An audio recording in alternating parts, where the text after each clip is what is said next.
You obviously took over this chain of theaters, this company, at a time where effectively we had no real options to go to the theater. But you also took over at a time where it seemed like just the nature of how we saw movies and what drew people to movie theaters had changed pretty dramatically. You guys, of course, offer full meals, cocktails, and a lot of other things that get people into the theater for reasons other than just what's on the screen.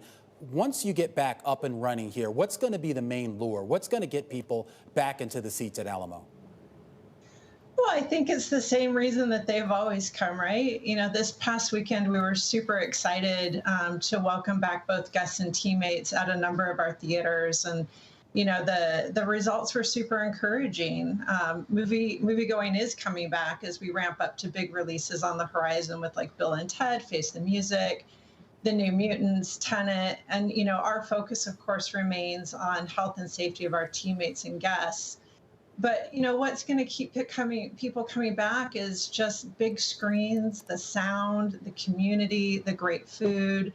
Like you said, we have cold beer, pizza, popcorn, you name it. We have great food, and if you need a night out and something to do, we're a great place to come.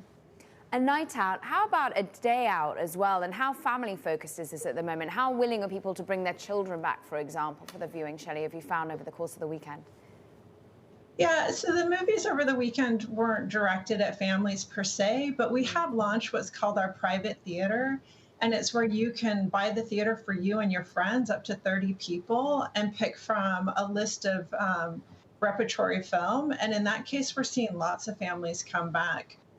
Particularly to celebrate birthdays or special occasions or getting ready to go back to school.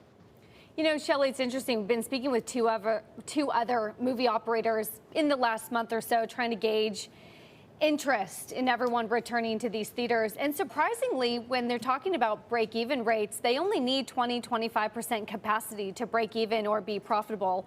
How are you thinking about capacity and some of your break-even rates if you're not allowed to have, let's say, more than 50% back in the theaters at any given time? Yeah, and that's a really great question. So we're probably similar to most in the sense that, if you, with 50% capacity, we probably need at least 30 plus percent of return sales to break even.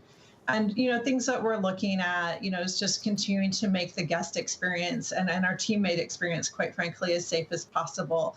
Because the best way to get there is to have an inviting experience where people feel safe and want to come back. So that just really continues to be our focus of great experience. Shelli, your background, you have a background, of course, working for Starbucks for a lot of years. You helped to lead an expansion of that business, particularly overseas. I'm wondering what sort of is the strategy for you now as the new CEO at Alamo, not just sort of within the context of COVID, but longer term here. I mean, what's your vision for moving this company forward? Yeah, that's a great question. I think today, obviously, it's just focused on COVID. It's hard not to be in the moment. But as we look out, people, especially now, people have realized the importance of small things, of community, of getting out. And so I think we have an opportunity to continue to define that through a great cinema experience for our guests. And we are also looking forward to ways to connecting it both in home and out of home. We've stood up Alamo On Demand earlier, a couple of months ago now. And so we're finding more and more ways to curate and provide incredible movie experiences for our guests. What has that demand been like for the in-home operation? Competition is so fierce. Yeah, I guess we don't really see it as competing with the competition, right? We have, more than 12 million just rabid fans of Alamo who are looking to us for our voice of the cinema and what we recommend. And so this is just one way to provide that provide that opportunity for them.